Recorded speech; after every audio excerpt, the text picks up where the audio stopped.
Mallory's Infants is a two-form entry school in northwest London. With 61% of pupils learning English as an additional language and 32% designated as special needs, they've achieved impressive results in literacy. Their Key Stage 1 teacher assessment shows 88% of pupils reading at level 2 and above, rising to 96 for writing and 97 for speaking and listening. Welcome, Kung Shi. Zhao Shang Hao. In this programme, we'll see how teachers use a creative cross-curricular approach to Key Stage 1 literacy, developing pupils' listening and speaking skills and their phonic knowledge to produce high-quality writing and reading. Jimp is ch-ch. Chimp, hit it. The most fundamental aspect for children in an infant school is the understanding that reading and writing is enjoyable and meaningful. And if you haven't got that established, then you're fighting a losing battle with children.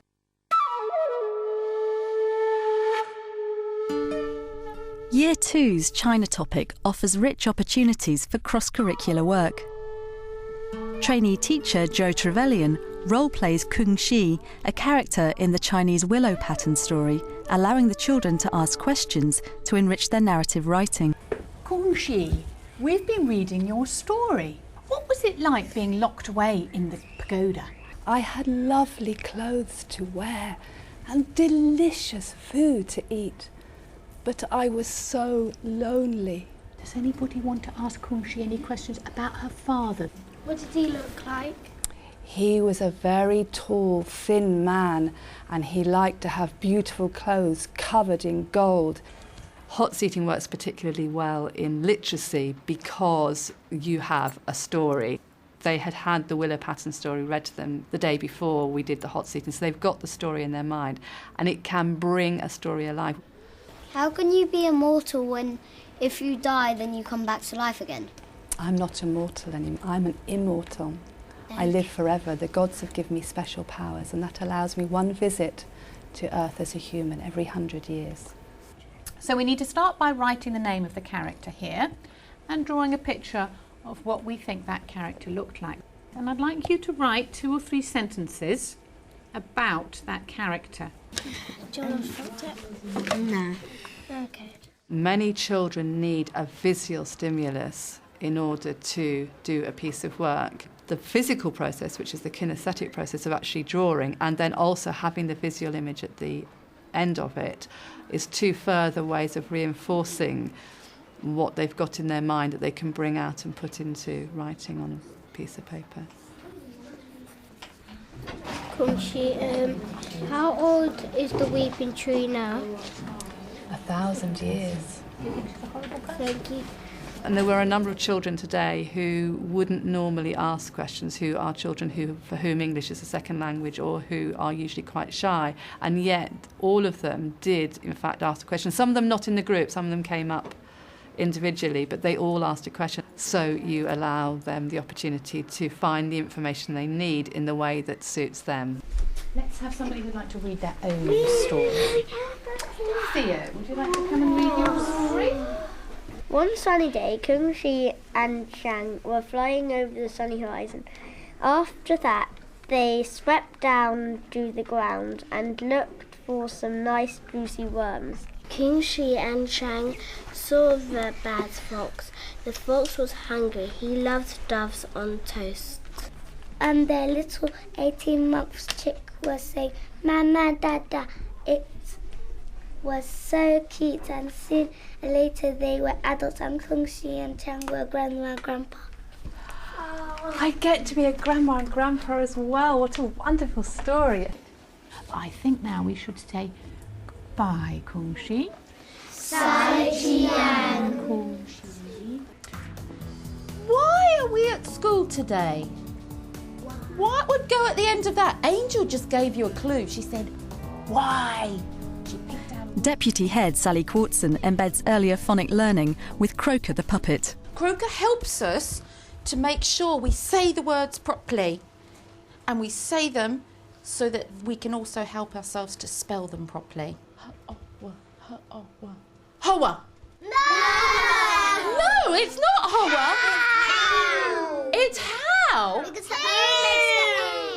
hang on one second. Let's just listen to Angel, because that's really interesting. These guys say it's who, and you say it's how. What do you say it's how for? Because the O and the W do what? The M and W make ow. Oh, like ow, I hurt myself. Yes. Wicker. No!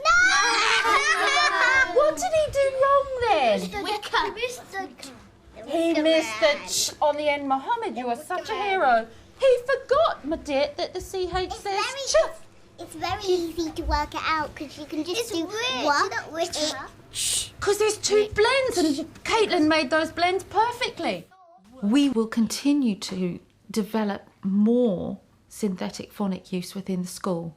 Children do need that specific knowledge of how sounds work and how they're used.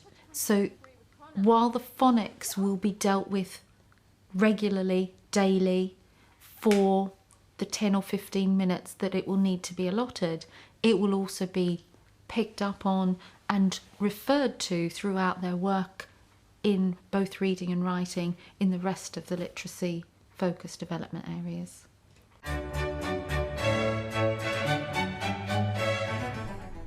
Year One's trip to the Tower of London provides inspiration for the children's recount writing. Today we're going to do something called getting ready to write. We've got these sentence starters here, we're going to use those today. And finally we're going to draw our trip in order. Talk to your partner about those pictures and about our trip yesterday, really quickly. Getting ready to write is really important, particularly for this age group. It's one thing that we actually do across the school, just because the more experience they've had in talking about their writing, thinking about their writing, makes them better writers. We saw loads of things from a long time ago, like knights' armour, and there was loads of corridors and loads of stairs we had to go up. I saw the axe fly down. I saw how they chuck their heads. Look, I saw you in one of the towers. Now what we're going to concentrate on the rest of today is organising those ideas. This is my recount. Some of those sentences are actually a little bit boring, aren't they? There's lots of towers in the Tower of London, isn't there? Yeah. Well, how can I make that a bit more interesting? We went to the White Tower. We went to the White Tower. Who can tell me another tower we went to? August. Bloody Tower. We went to the Bloody Tower. Oh. Next we went to the Bloody Tower. So you have to use your reading skills. Oh, I got a blend there. C and R together. It's going to make a That's what I never saw it. Crown. Okay. Oh, another blend. B and L together. What would that make? Wow. Bloody Tower. Bloody Tower. Well done. Ledor, what's your sentence going to be about? We went to the White Tower. It's nice to have different sentence starters. Can you think of a different sentence starter to use? Which one? Then. What word? Then. Fantastic. Click on it. Then we saw... Right, let's click onto our page. Then we saw... A bit busy for the moment. Can you go? What do we need for the end of the sentence? Full stop. Full stop. Then we saw White Tower. Does that make sense? We're missing a word. Okay, now let's read the sentence. Then we saw the White Tower. Does that make sense now? Yeah, full Fantastic. In the lesson we spend a lot of time on the carpet doing lots of talk first and then getting them to go off by themselves to plan their story. So they've talked about it, they're drawing about it, and then moving on to doing the narrative, because once they've sort of got those ideas and skills in place, it actually makes it much easier for them to write a fictional piece of writing about a castle.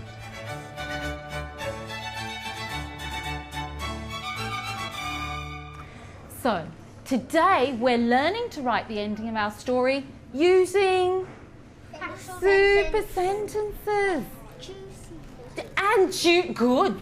With a sentence starter and juicy words. Excellent. So once upon a time, a nasty even. Well, you could use mean or nasty or both of them. It's up to you. Okay, you see if you can put it in. How can you end the story to let us know that everything worked out fine thanks to the prince? The knight saw the man chop their head off. But you said the enemy's already run away. Yeah, but then the knight was by the bushes and then he jumped out of the bushes and he chopped their neck off. Once upon a Tuesday, there was a beautiful princess. She was beautiful. She went to her bed. In the end, the nasty goblin and the brave princess went over the hill and into the castle, the end. This year in Year 1, we've seen a massive amount of progress with children's development with their use and application of spelling strategies and word level strategies in not just their reading but in their writing as well. Year 6 pupils from neighbouring Mallory's Junior make their weekly visit to read with their partners in Year 1. We're going to start off with the Year 6s listening to their Year 1 partner reading. Okay, and after that, you're going to be able to go over and choose a game.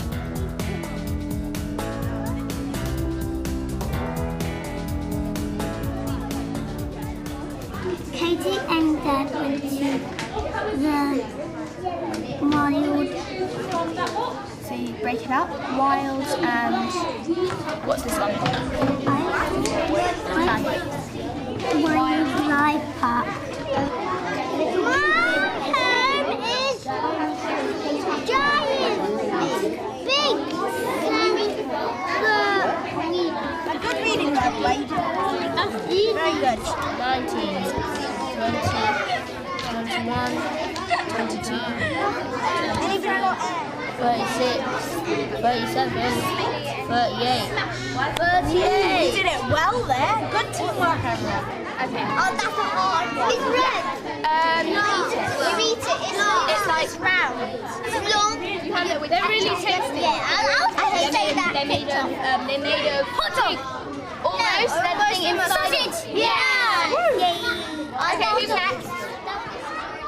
For young children and looking at the idea of a whole child, if we can use even more of what turns every single child on, and that's what I'm talking about, that creative approach, if we can give them even more ownership and more control over how and what and where they take their learning in literacy, I think that the results that they produce will be even better.